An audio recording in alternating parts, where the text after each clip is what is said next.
What's going on, family? I'm Scrapbook Boxing, Museum of the Forgotten Fisticuffs series. I want to talk about Johnny Saxton and Tony Demarco, both welterweights, and they would both become champions.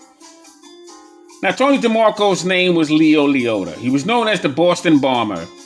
Born January 14th, 1932 in Boston, Massachusetts. Stood 5'5" as welterweight. Had a total bout career of 71 fights, 58 wins, 33 knockouts, 12 losses, and 7 draws. He fought from 1948 to 1962. He is to your right. I had the pleasure of meeting Tony Demarco many times. He would have 2 outstanding wars with the Onion Farmer from Canastota, New York, Carmen Basilio. Now, to your left is Johnny Saxton. He was from Newark, New Jersey. Had the pleasure of meeting him as well. He was something else. He could fight. But Tony Demarco was in the ring with Patty Demarco, Don Jordan, Virgil Akins, Kid Gavilan, Jimmy Carter, Johnny Saxton, Carmen Basilio, and Wallace Bud Smith, just to name a few. He would begin his professional debut, October 21st, 1948, against Mita Jones. Take him on again November 16th, 1948, at the Mechanics Building in Boston, Massachusetts. August 3rd, 1953, he'd be in the ring with Young Terry from New Jersey. Young Terry had a record of 70 wins, 27 losses, and 5 draws. Tony Demarco would also be in the ring with Teddy Red Top Davis, William Wilson, Giorgio Ruzio, Chico Vijar, Carlos Chavez, Arthur Perkley, Gaspar Ortega, Vincent Martinez, Denny Moyer, and Chris Christensen. Be in the ring June 1955 on a Friday night at the War Memorial, Syracuse, New York, against a fighter who he would have 2 matches with. That fighter had a record of 44 wins, 11 losses, and 7 draws. And his name was Carmen Basilio. Referee was Harry Kessler. The judges were Frank Forbes and Burt Grant. It would be a 12-round technical knockout in behalf of Carmen Basilio.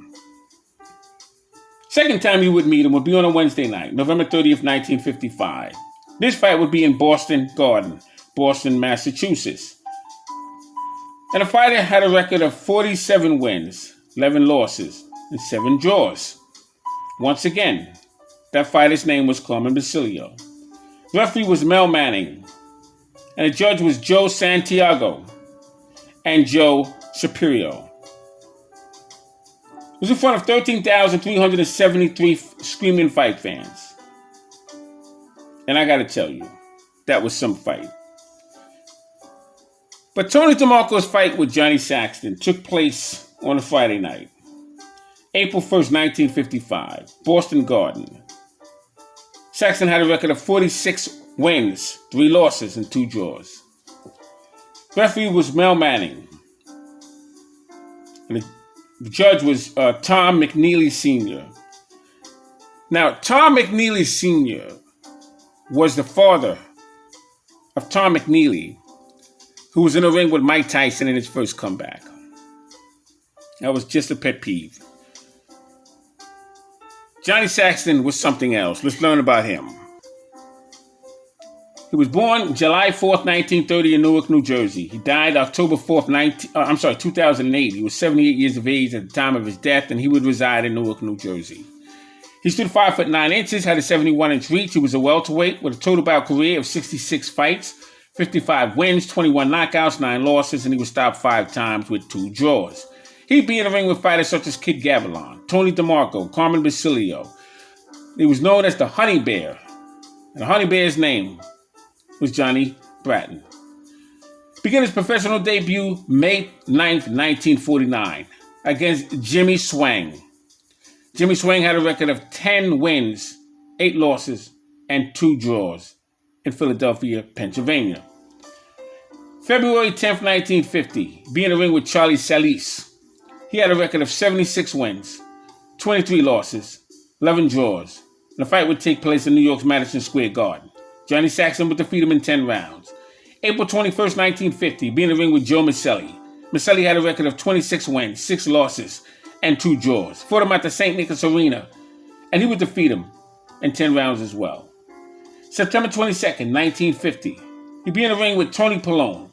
He had a record of 47 wins, 16 losses, and 6 draws in New York's Madison Square Garden.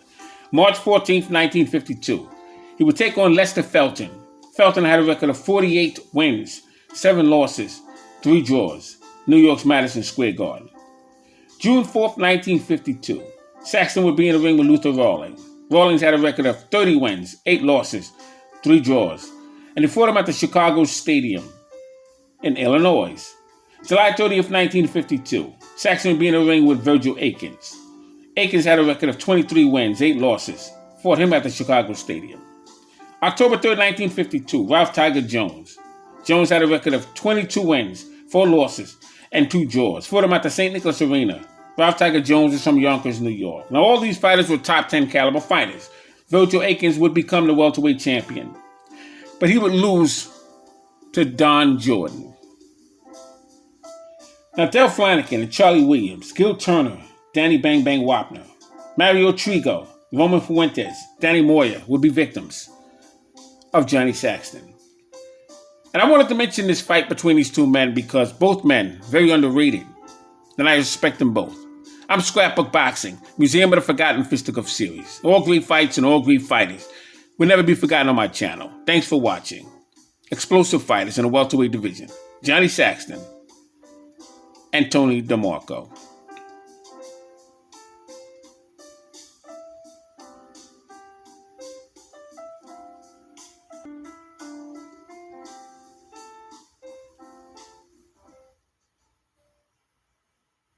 Johnny Saxton, the champion, defends his title against Tony Demarco in Boston Gardens. Saxton to the right of your screen, Demarco to the left. After photographing this fight, we found out later that Knockout's mezzanine camera had a crack in the lens, but the action was so spectacular that we didn't want Knockout fans to miss it. Saxton won his championship 5 months ago from Kit Gavilan. Demarco, #1 challenger and a terrific puncher, has scored 28 knockouts. Now in round 4, the action is furious, with Demarco staying right in there. Saxton has the reach over Demarco, but this doesn't seem to bother Demarco, who is fiercely determined. Here in round 14, Demarco is in full control. He punches from all angles, never allowing Saxton to get an attack underway. The champion, Johnny Saxton, refuses to go down. A true champion goes out this way, but we don't know what's keeping him up. It appears to be just a question of time before Demarco ends it.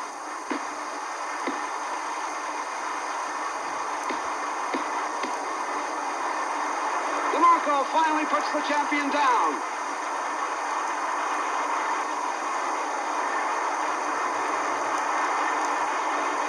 Saxton gets up, only to be met by swarms of Demarco punches thrown from all angles in a wild demonstration of fighting fury. Demarco relentlessly hits Saxton with every punch in the book. The champion is completely helpless. Saxton is taking too much punishment, unable to defend himself, and the referee stops the fight.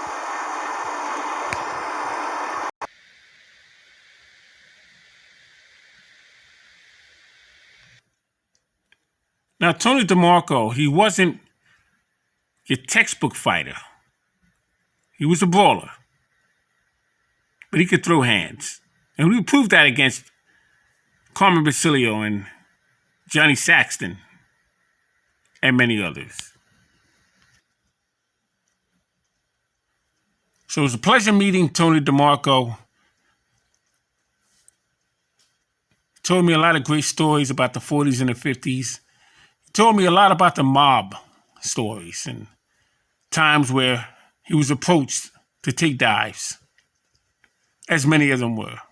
I'm Scrapbook Boxing, Museum of the Forgotten Fisticuffs series. All great fights and all great fighters will never be forgotten on my channel. Thanks for watching. Peace.